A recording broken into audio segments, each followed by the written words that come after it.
안녕하세요. 한국포도막학회 편집이사를 맡고 있는 김태환입니다. 오늘 이 자리는 학회 소식지인 우베아이즈의 엑스퍼트 오피니언이라는 이름으로 포도막염 많이 보시는 선생님들을 모시고 대담 형식의 글을 실기 위해 준비를 했었습니다만 세 분을 모시기 귀한 자리여서 홍보이사와 얘기해서 영상까지 남기게 되었습니다. 오늘은 우리나라에서 포도막염 엑스퍼트라고 여겨지시는 세 분 선생님을 모셨습니다. 한국포도막학회 회장을 맡고 계신 함돈일 교수님 나오셨고요. 안녕하세요. 개원가에서 아마 포도막 환자를 가장 많이 보시는 분으로 생각이 됩니다. 김민호 원장님 나오셨습니다. 안녕하십니까. 한국포도막학회 국제교류 이사를 맡고 계시는 송지훈 교수님 나오셨습니다. 안녕하세요. 먼저 바쁘신 와중에도 이렇게 귀한 자리 해주셔서 진심으로 감사의 말씀드리겠습니다. 먼저 이제 얘기는 최근 업데이트된 선 클래시피케이션에 대한 얘기로 시작을 하는 것이 좋겠습니다. 먼저 함돈일 회장님께서 선 클래시피케이션의 전체적인 의미와 실제 임상에서 어떻게 활용될 수 있을지에 대한 말씀을 좀 해주시겠습니다. 이렇게 좋은 자리 먼저 마련해 주신 걸 좀 감사드리고요. 얘기의 시작은 일단 작년 저희 포도막 학회에서 지금 소식지를 만들고 있는데 유베아라는 소식지입니다. Sun Classification Criteria에 대해서 얘기를 했는데 세계적으로 포도막염 전문가 모임에서 지금 포도막염에 관한 진단 크라이티리어를 이제 새로 만든 그런 소식이라고 생각하시면 되겠습니다. 포도막염을 잠깐 제가 얘기를 드리고 얘기를 시작하는 게 좋을 것 같은데요. 포도막염은 지금 여기 계신 모든 의사 선생님들께서 환자분들 많이 보고 계시지만 지금 사실은 일반인들한테는 잘 알려져 있지 않지만 우리나라에도 환자가 상당히 많고요. 그리고 치료하는 게 사실은 다른 분야보다 좀 어려움이 많습니다. 질환의 종류도 굉장히 다양하고 다른 질환에 비해서 지금 치료하는 방법도 역시 지금 상당히 복잡해가지고 어려움을 지금 가지고 계신데 외국도 마찬가지인 것 같습니다. 그래서 Sun Classification Criteria를 만들게 된 이유이기도 한데요. 전문으로 하시는 의사 선생님들이 모여서 이래서는 안 되겠다.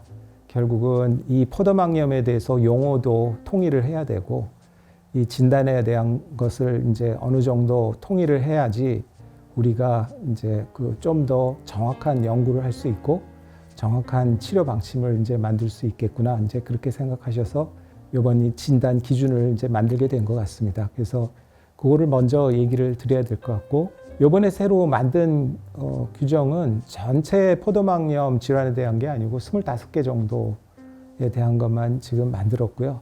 또 목적도 우리가 이제 진료하는데 쓰려는 것보다는 연구 목적으로 하는 게 주 목적이어서 우리가 원래 진단 기준으로 한 거하고는 조금 다른 게 있는 것 같습니다. 그래서 연구 목적으로 하다 보니까 진단 기준이 타이트해서 사실은 지금 그 민감도를 높이는 게 아니고 뭐 스페시피시티라고 하는 지금 정확도를 높이는 거를 지금 기준으로 했기 때문에 사실 우리 진료하는 거하고는 조금 차이가 있거든요. 그래도 이 진단 기준을 이번에 이렇게 정한 게 상당히 의미가 있고 그리고 그 진단 기준 정하는 방법도 이번에 지금 전문가들이 그 아주 시스템을 만들어서 AI까지 이용해서 상당히 지금 잘 만든 것 같습니다. 그렇지만 좀 전에 얘기한 것처럼 우리가 이제 기존에 썼던 방법하고는 그 기준하고는 좀 차이가 있어서 실제 의료 현장에서 쓸 수 있냐에 대해서는 이제 좀 오늘 이제 얘기가 조금 나눠져야 될 것 같고요.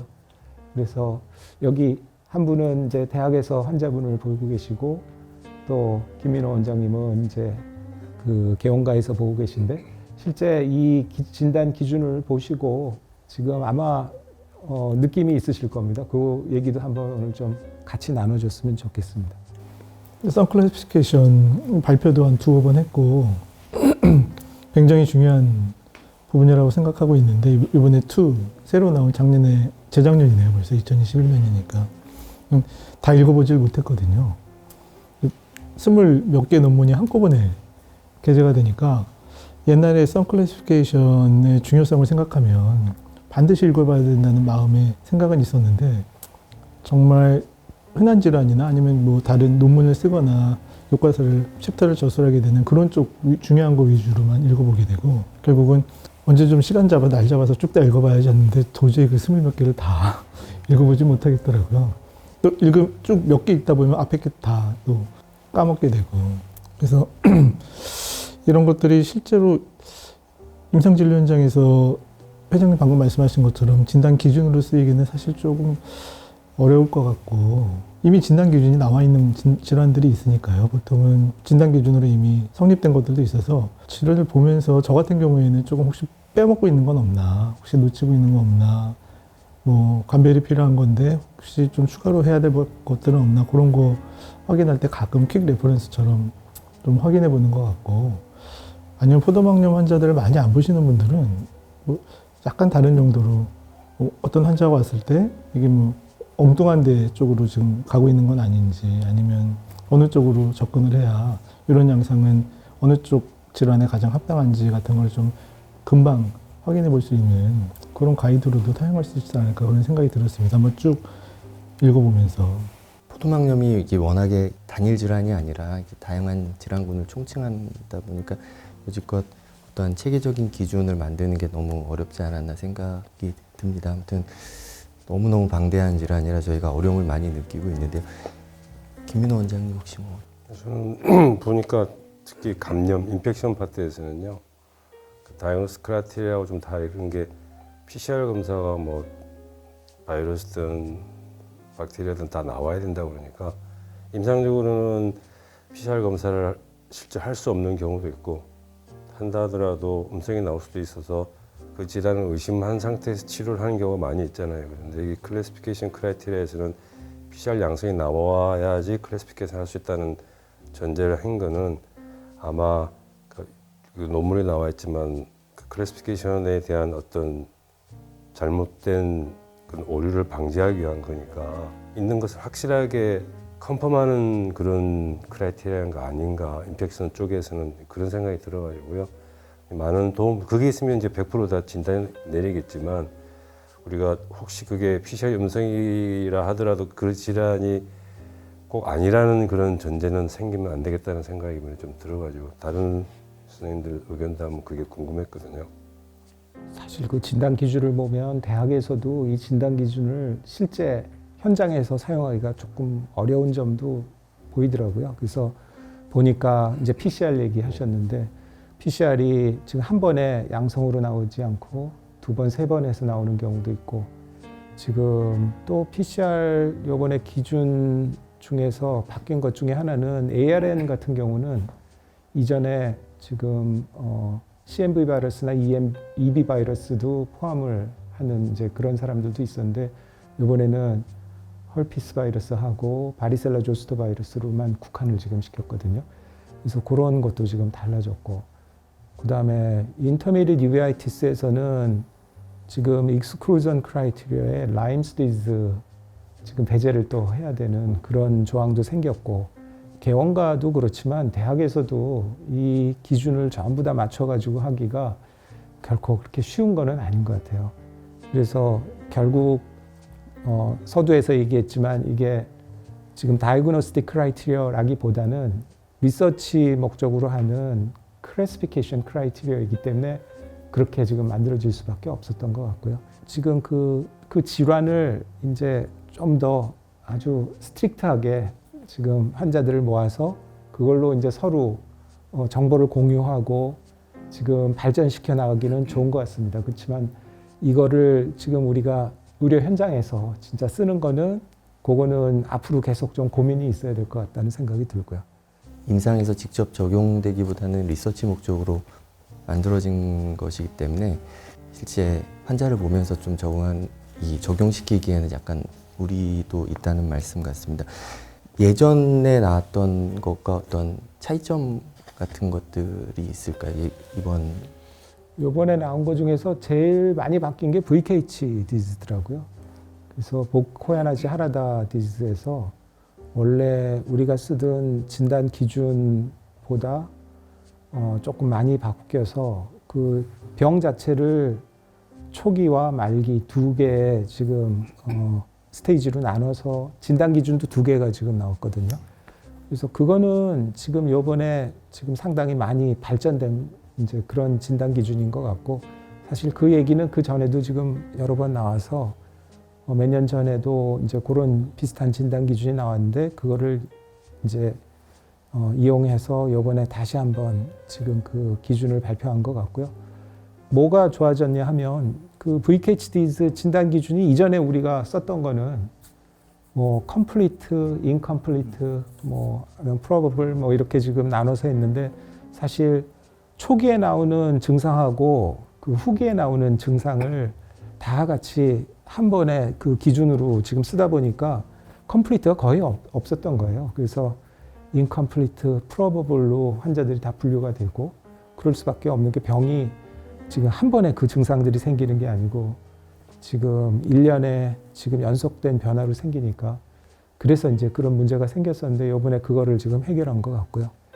그리고 사실 그 내용을 이렇게 지금 보니까 내용도 조금 변화들이 좀 있는 것 같아서 한 가지 이게 좀 발전됐구나 생각했던 게, 옛날에는 VKHDS 초기에 진단을 할 적에는 SRF가 있어야 됐거든요.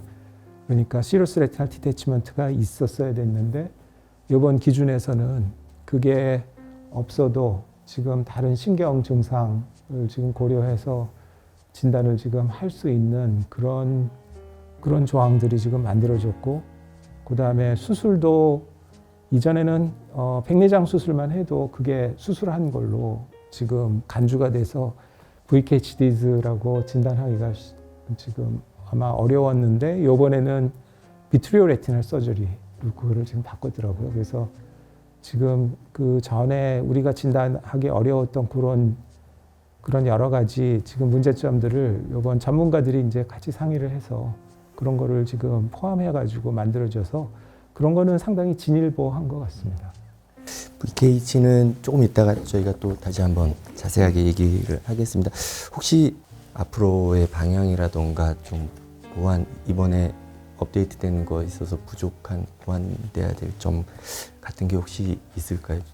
선 클래시피케이션 2005년도에 에이저에 나왔을 때는 그 해 에이저 사이테이션의 거의 몇십 퍼센트를 에이저의 임팩트 팩터를 엄청나게 올린 메이저 아티클이었고요. 그게 하는 것도 뭐 모디파이드 델파이 메소드라고 엑스퍼트들이 뭐 몇십 명 모여서 의견 교환을 하고 상의를 하고 투표를 하고 콘센서스를 이루어서 기준을 정하는 상당히 주관적인 방법이었는데, 그 회장님 말씀하신 것처럼 이번은 비슷한 과정을 거치긴 했지만 머신러닝 요새 객관적인 방법으로 적용 가능한 방법이니까 그걸 했다는 게 굉장히 특이한 점인 것 같고, 그러다 보니 객관성은 확보되는데 조금 저희가 임상의사로서 봤을 때 바로 피부에 와닿지 않는 그런, 그러니까 조금 부족한 것 같은 면이 좀 보이는 것도 사실이고요. 좀 빠져있는 어떤 것들은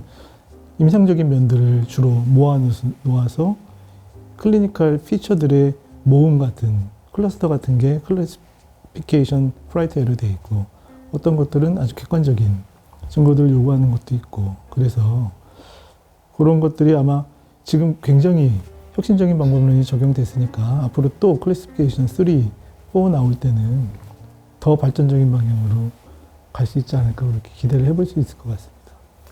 일단은 지금 25개 만든 게 이제 시작이라고 생각이 되고요.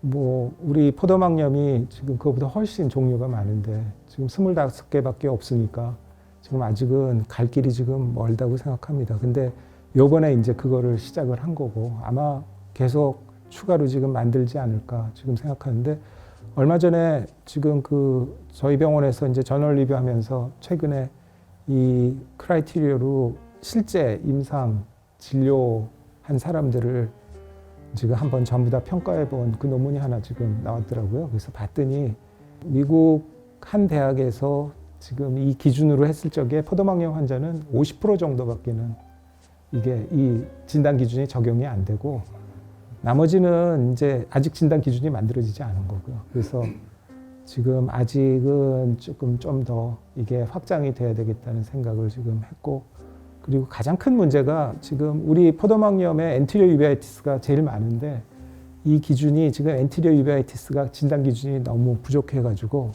지금 이걸로 진단을 할 수 없었던 환자들이 거의 대부분이 엔티리어 유베아이티스더라고요. 그래서 지금 아마 지금 계속적으로 이런 노력이 이루어져야 될 것 같습니다. 네, 회장님께서 자연스럽게 다음 주제를 던져주셨는데 저희가 25개 질환을 다 얘기하는 것은 정말 불가능하고요.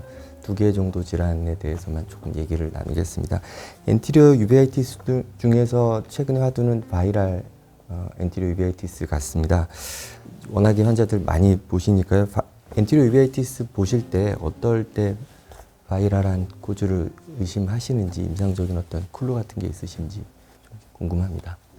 이게 사실 안테리어 유베이티스 제일 아쉬운 부분이 사실 그거였거든요. 이거 보는데 이게 안테리어 유베이티스고 펜유베이티스가 아니고 그냥 정말 아나토미컬하게 안테리어면 이게 그냥 이디오페식에도 가장 많은 형태니까 바이럴인지 구분을 한 어떤 클루가 있어야 되는데 안테리어 유베이티스가 한쪽 눈에 왔다 그래서 다 탭하지는 않잖아요. 근데 그 탭을 해야 이게 양성으로 나온다고 하니까 탭을 하기 위해서 바이럴적으로 인펙션을 의심하는 여러 가지 대표적인 게 하이퍼텐시브. 안테리어 유베이티스면 대부분 우리가 프로스타글린 같은 안약을 쓰는 이유도 유베오스클레라프를 높여서 안압을 떨어뜨릴 수 있는 효과인데 실제로 안테리어 유베이티스에서는 안압이 대부분 정상이거나 낮은 편인데 안압이 높은 안테리어 유베이티스가 오면 인펙션이겠구나 의심을 하고 그런 게 처음 클리니컬 임프레션을 가지는 첫 번째 클루인데 그런 내용이 없고 뭐 바이럴인 경우에는 다른 바이럴 코냐 스카나 리전이 있거나 아니면 뭐 히스토리가 있거나 아니면 뭐 크로닉해지면 아이리스 아트로피 있거나 여러 가지 피처상 바이럴 안테리어 쪽을 의심할 수 있는 여러 가지 특징적인 소견들이 지금 이미 알려져 있고 그런 걸 바탕으로 탭을 하게 되는데 탭 말고는 섹토럴 아트로피인가 그 정도 있고 다른 내용이 없어서 아마 이거는 버전이 혹시 업데이트 되면 조금 더 컨센서스가 이루어지거나 케이스들이 좋은 게 모이면 그런 것도 좀 추가될 수 있지 않을까 하는 그런 생각은 했습니다. 바이럴 안테리어는 그런 특징적인 소견들을 좀 먼저 보고 생각을 할 수 있지 않을까 싶거든요. 그러시면 바이럴이라고 생각이 되시면 PCR을 거의 모든 케이스에 하시는지 궁금하고요. 하실 때 검사를 심플렉스, 바리셀라 다 내시는지 CMV까지 어떻게 실제는 어떻게 하시는지 좀 궁금합니다. 저는 요새는 잘 많이 못하고 있습니다.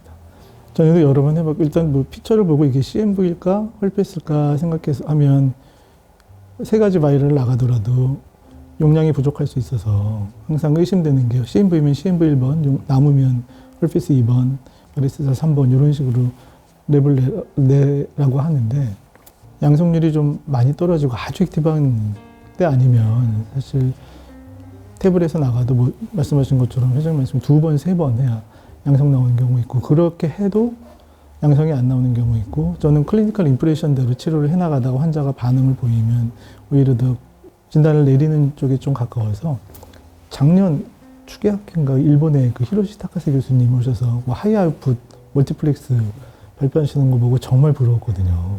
그런 점은 우리보다 좀 많이 앞서 있구나 하는 생각이 들 정도로 바이럴뿐만 아니라 다른 톡소나 이런 것도 인트라오큘러 플루이드로 거의 리절트가 나오는 결과를 본인이 개발해서 상업화하고 하시고 있다는 걸 보고 그게 많이 부러웠습니다. 저는 요새는 사실 탭을 그렇게 많이 하고 있지는 않습니다. 진단 쪽부터 말씀하시고 싶으신 거 있으면 편하게 말씀 주셔도 될 것 저는 같습니다. 타 병원에서 진료받던 환자가 대부분인데 이거는 이제 우리 의사들의 큰 문제가 뭐냐면 아까 안티리오베티를 거의 다 레티나 서전이 보거든요. 레티나 하는 사람, 우리나라 사람들은요 거의 대부분이 그렇더라고요. 그러니까 레티나 하신 분은 안티리오베티스 보면 별로 신경을 잘 안 쓰시니까 그냥 치료하다가 나중에 이제 시간 지나서 히스토리가 똑같잖아요. 처음에는 스테로이드 쓰고 코습 쓰고 좋아졌다가 1년에 한두 번, 그 다음에 몇 년 지나서는 한 달에 한두 번, 나중에 스테로이드 끊으면 바로 재발하고 이게 거의 모든 환자의 히스토리거든요. 근데 그때까지 대부분 다 환자들이 잘 모르고 이제 나중에 진단받는 경우가 대부분 있고 요새는 이제 워낙 CMV가 많이 알려져가지고 많이 이제 디텍션 레이트가 되게 많이 올라가는 것 같은데 제 개인적으로는 임상적으로 헐페스하고 CMV는 확실히 차이가 많이 나거든요.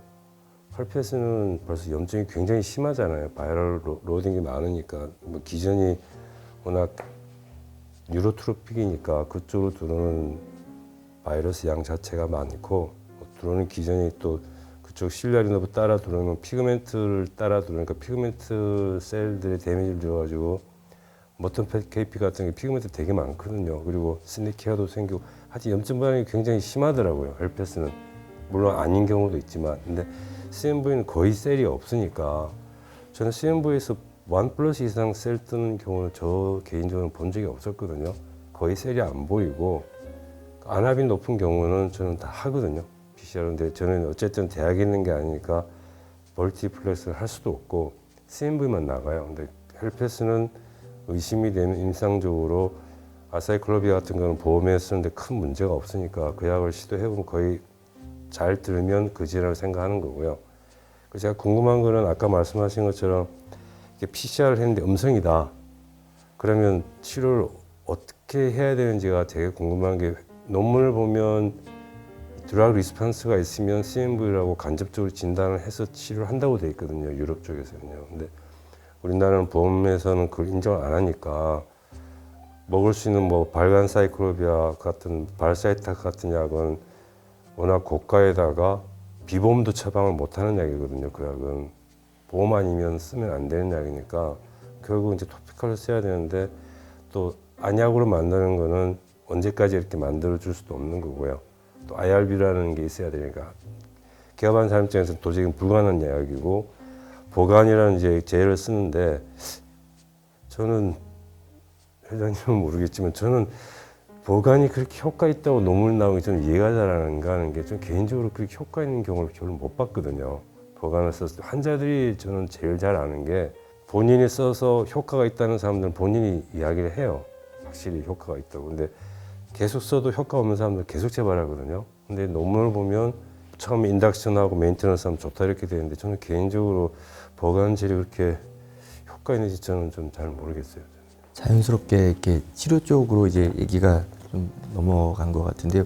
말씀을 좀 주셨는데 발간시클로비어를 쓰는 것 자체가 급성기엔 효과가 있다고 하지만 저희 환경에서는 보험 이슈도 있고 삭감 이슈도 있어서 실제로 그러면은 어떻게 환자들을 치료하시는지가 좀 궁금합니다. 저는 PCR 양성이면 다 씁니다. 그러면 어느 기간 정도를 쓰시는 거예요? 처음에 로딩 도즈 해가지고 1800mg을 한 달 반 쓰고요. 그 다음에 반으로 줄여서 900mg을 한 2달에서 2달 반, 3개월까지. 옛날에는 처음에 썼다가 본메일 소프레샴에 와가지고요.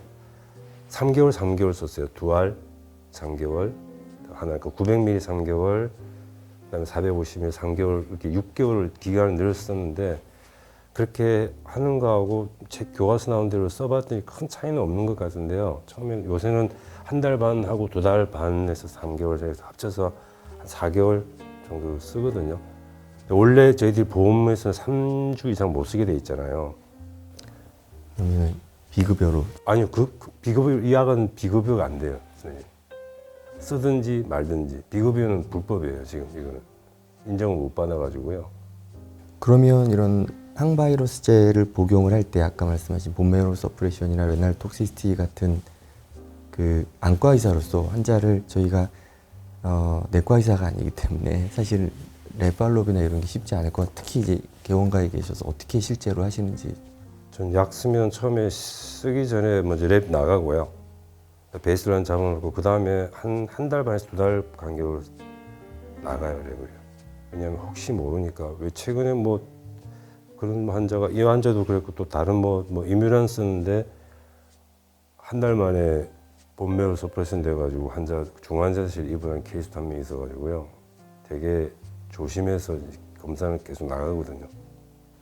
이 항바이러스제 롱텀하게 프로필락틱한 목적으로 쓰는 거는 실제로는 그거는 안 하시는 예, 프로필락틱하게는 쓸 수도 없고요. 네. 회장님 어떻게 드세요? 그 먹는 약을 쓰면은 좋고요. 물론 이제 보험 문제가 걸려 있어가지고 그래서 확실히 그거를 더 선호하긴 하고 뭐 방법이야 여러 가지가 있고 약도 지금 뭐 경우에 따라서 이제 여러 개가 있으니까 근데 워낙에 지금 하고 싶은 거는 먹는 약 쓰는 거를 위주로 하고 그다음에 지금 쓰는 기간도 상당히 좀 오래 지속할 필요가 지금 있어서 지금 몇 주가 아니고 몇 개월 그런 계획으로 하는 게 지금 맞는 것 같고요. 그리고 뭐 계속 지금 얘기가 나오고 있지만 결국 PCR이 지금 문제고 클리니컬 사인을 보고 이게 가능성이 어느 정도 있다고 생각하고 PCR을 이제 들어가는 게 맞는 것 같고요. 그거는 이제 미국이나 일본 팀들이 지금 그 보고한 것들이 지금 많아서 우리가 이제 그런 거를 일단 고려해서 이제 PCR을 해야 되겠다 해야 이제 성공률이 높을 거고 PCR이 이제 처음에 음성으로 나와주면 좋지만 그게 안 나와줬을 경우는 어렵지만 또 여러 번 좀 시도를 하는 것도 지금 필요한 것 같습니다. 약 쓰는 거는 지금 얘기한 것처럼 여러 가지 어려움이 있어가지고 우리가 얘기를 나눠야 될 것 같고 학회 차원에서도 그런 문제를 지금 해결하도록 노력을 해야 될 것 같아요.